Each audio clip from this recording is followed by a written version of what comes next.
जैसे हम daily topic wise करते आ रहे हैं, आज का जो अपना मेन टॉपिक होगा वो पॉलिटिकल साइंस से रिलेटेड है। मतलब हम जीके शुरू कर रहे हैं और जीके स्टैटिक जीके जिसको हम बोलते हैं, जो एग्जाम ऑफ व्यू से बहुत इंपॉर्टेंट है। आज का जो अपना टॉपिक होगा वो पॉलिटिकल साइंस से रिलेटेड है और आज का मेन टॉपिक है अनुसूची, भारतीय संविधान की अनुसूची। उससे पहले हमको कुछ जनरल नॉलेज के बारे में बताना चाहिए कि पॉलिटी होती क्या है, जिसको हम बोलते हैं राज्य व्यवस्था। अब इनके फादर किसको कहा गया, ये क्वेश्चन बनता है अरस्तु जी को, इनके फादर कहा गया।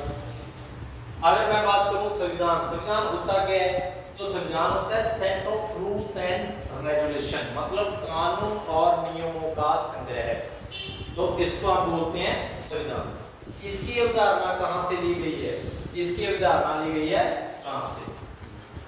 अब मैं बात कर रहा हूं कि संविधान की सबसे बड़ा लिखित संविधान और सबसे छोटा लिखित संविधान, ये अपने दो ही इंपॉर्टेंट है। संविधान तो हर एक कंट्री का अलग अलग है, पर हम सबसे बड़ा और सबसे छोटा की बात करेंगे।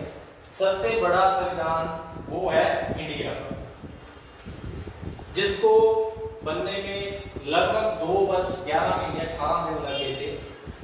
और इस पर हम अगर खर्चे की बात करें तो 6.4 करोड़ रुपए का खर्चा है। इनके पिता की बात करें कि हमारे भारतीय संविधान का आधुनिक पिता कौन है, वो है बी.आर. अम्बेडकर। बी.आर. अम्बेडकर, जिनको नाम दिया गया है आधुनिक मनु। अब मैं बात करूंगा सबसे छोटा, ये आपने देख लिया होगा फ्लैग किस कंट्री का है, यूएसए का। तो इनका संविधान किसने लिखा था? थॉमस जेफरसन जी ने। थॉमस जेफरसन ने जब इनका संविधान लिखा तब 60 पेज का संविधान था और आज कितने का है? 12 पेज। तो अगर मैं बात करूंगा कि यूएसए के संविधान का पिता कौन है, फादर कौन है, तो थॉमस जेफरसन जी हैं इनके। अब बात आ रही है कि वहां पर स्टेट और यूटी अगर हम मिलाएं तो नियर अबाउट 50 के लगभग बनती है, और यहाँ पर बनाएं तो स्टेट अपने 28 है, पता है आपको, और 9 यूटी है, ये भी पता है आपको। इसका इतना कम एरिया होने के बावजूद भी इसका संविधान इतना बड़ा है और इसका इतना छोटा है, क्यों? कारण क्या है? तो देखो थोड़ा सा, जैसे मान लो ये यूएसए है, ये हो गया फ्लोरिडा, कैलिफोर्निया, अलास्का, टेक्सास, ये अलग अलग इनके स्टेट हैं। और अगर मैं इंडिया की बात करूंगा तो ये टोटली स्टेट्स, मान लो कोई पंजाब है, हरियाणा है, राजस्थान है, यूपी है, ये जम्मू कश्मीर है जो कि पहले अलग था, अब वो इसका संविधान भी बीच में आ गया है आर्टिकल 370 के अकॉर्डिंग हटाने के बाद। तो इसमें जो संविधान है, जो थॉमस जेफरसन जी ने संविधान बनाया था, वो सेंट्रल लेवल का बनाया था, सेंट्रल गवर्नमेंट का संविधान बनाया था, सेंटर का संविधान। राज्य अपना संविधान खुद बनाते हैं। और इधर जो बी.आर. अम्बेडकर जी ने संविधान बनाया वो सारी इंडिया के लिए था, मतलब सेंटर और स्टेट दोनों के लिए था, इसलिए इनका संविधान इतना बड़ा है और इनका छोटा है।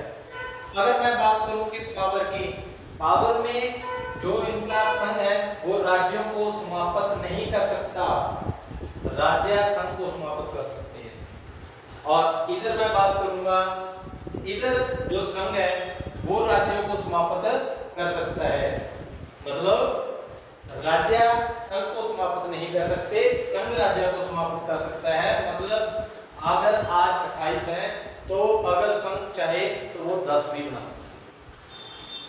यही कारण है, जैसे हम मान लो अभी 29 थे तो 28 बन गए, तो सारी पावर सेंटर के पास। ये कारण था, इन दोनों में डिफरेंस था। बट अपना ये टॉपिक, आज का ये टॉपिक नहीं है। आज का जो अपना टॉपिक है वो है भारतीय संविधान की अनुसूचियां, और इसमें मैं 2 वीडियो बनाऊंगा और बिल्कुल टिप्स पर याद हो जाएंगे 12 की 12 अनुसूचियां, जिसमें पहले पार्ट में मैं 6 अनुसूचियों ही करवाऊंगा।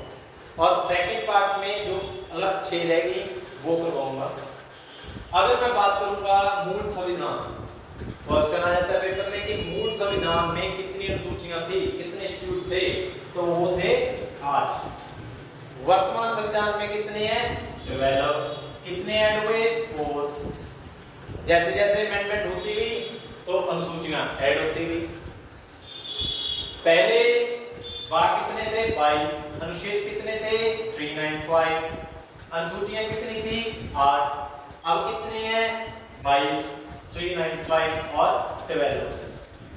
आर्टिकल जो अनुच्छेद हम बोलते हैं 395, ये आपको देखने में मिलेंगे कि 500 के लगभग है, बट वो आर्टिकल पार्ट बना कर आते हैं, जैसे 24A, B, C ऐसे पार्ट बनाए जाते हैं।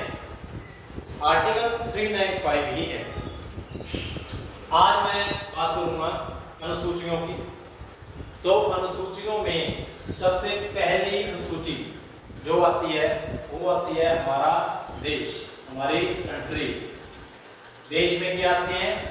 राज्य और यूटी। इसका विवरण हमारी अनुसूची फर्स्ट में दिया गया है, ठीक है, राज्य का, देश का, यूटी का। दूसरी नंबर पर जो अनुसूची आती है वो है वेतन भत्ते। किसको दिए जाते हैं? पदाधिकारियों को। पदाधिकारी, अब पदाधिकारी कौन होते हैं? जो पद पर आसीन होते हैं, जैसे हमारे राष्ट्रपति जी, उपराष्ट्रपति, मुख्यमंत्री, प्रधानमंत्री, जो भी मंत्रिमंडल है, उनको जितने भी वेतन भत्ते देने हैं वो अनुसूची 2 के अंडर आते हैं। तीसरे में मैं बात करूंगा शब्द। देखो, अब ये जो अधिकारी बने हैं ये अपना पद आसीन करने से पहले हर एक शपथ ग्रहण करते हैं। जैसे हमारे राष्ट्रपति जी को शपथ कौन दिलवाता है? सर्वोच्च न्यायालय का न्यायाधीश शपथ दिलाते हैं। शपथ दिलाने के बाद ही ये अपने पद पर आसीन होते हैं। नेक्स्ट जो है 4 अनुसूची में, वो मैं बात करूंगा राज्यसभा की।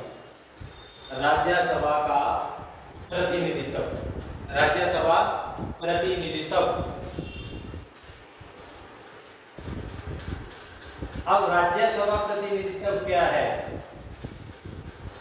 मतलब हर एक राज्य के पास अपनी अलग अलग राज्यसभा की सीटें होती हैं, उसमें राज्यसभा का प्रतिनिधित्व होता है। जैसे मैं बात करूंगा अपने हरियाणा की, और अपने हरियाणा के पास राज्यसभा की कितनी सीटें हैं? 5। लोकसभा की कितनी है? 10। विधानसभा की कितनी है?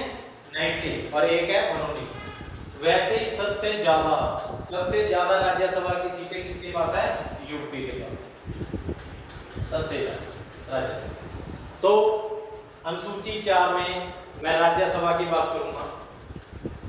और नेक्स्ट जो अनुसूची 5 आती है उसमें एससी और एसटी के बारे में बात की गई है।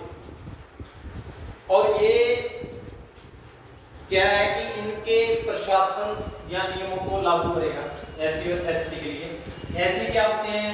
ये आपको पता है, शेड्यूल्ड कास्ट, जिसको हम बोलते हैं अनुसूचित जाति, शेड्यूल्ड कास्ट। एसटी को शेड्यूल्ड ट्राइब, जिसको बोला जाता है जनजाति, जनजाति, शेड्यूल्ड ट्राइब।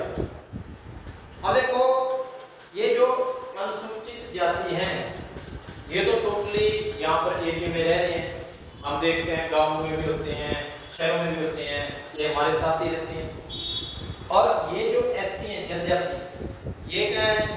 ये आदिवासी एरिया में, जंगलों में जो रहते हैं, अपने कबीले बना कर रहते हैं, उनको एसटी में विवरण दिया जाता है। और इनका कानून, प्रशासन सब अनुसूचित 5 में विवरण दिया है। अगर अनुसूचित मैं 6 की बात करूंगा, अनुसूचित 6 की, उसमें एसटी के बारे में ही विवरण दिया गया है, जनजाति के बारे में। पर कौन कौन से एरिया में, कौन कौन सा एरिया, एरिया को याद करेंगे AMTM। AMTM का मतलब असम, मेघालय, त्रिपुरा और मिजोरम।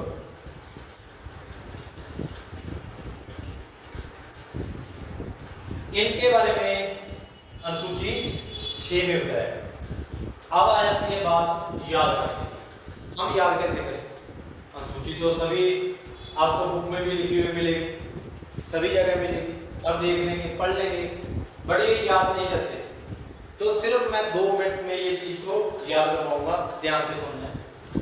अगर मैं बात करूं कि अनुसूची फर्स्ट में क्या आता है, हर एक जो देशवासी होता है वो अपने देश के बारे में क्या बोलता है कि मेरा देश नंबर 1 पे है, मेरा देश नंबर 1 पे है। तो मेरा देश नंबर 1 पे है, तो ये नंबर 1 सूची में आता है। तो सिर्फ ये याद करने की ट्रिक्स ही है, ठीक है, इसको सीरियस मत लेना।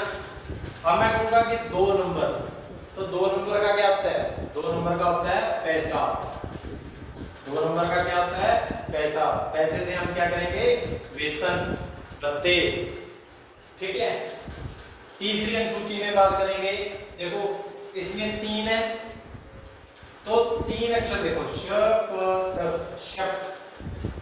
3 अक्षरों से हम याद कर लेंगे कि अनुसूची 3 में क्या है? शब्द।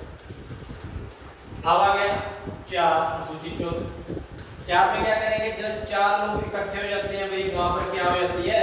सभा बन जाती है। वहां पर सभा बन जाती है जब 4 लोग इकट्ठे हो जाएंगे। तो ऐसे याद कर लेंगे। 5, इसकी शेप देखो, एस की शेप देखो 5 के जैसी है, तो यहां से हम याद रख लेंगे कि ये अनुसूची 5 में है। अनुसूची 6 में इससे रिलेटेड ही है, शेड्यूल्ड ट्राइब से रिलेटेड। कौन से एरिया में? असम, मेघालय, त्रिपुरा, मिजोरम, AMTM। ये पार्ट फर्स्ट था जिसमें मैंने 6 अनुसूचियों के बारे में बताया। कल नेक्स्ट 6 अनुसूचियों के बारे में हम डिस्कस करेंगे। उससे पहले ये आपको याद होनी चाहिए, और आई होप आपको ये वीडियो भी अच्छी लगी है। और अगर किसी को कोई मान लो कि किसी में समझ नहीं आया या किसी में कोई प्रॉब्लम है, तो वो मेरे को कमेंट कर सकता है, इस पर व्हाट्सएप कर सकता है, तो उसका सॉल्यूशन साथ ही साथ दिया जाएगा। तो आज के लिए इतना ही है, धन्यवाद।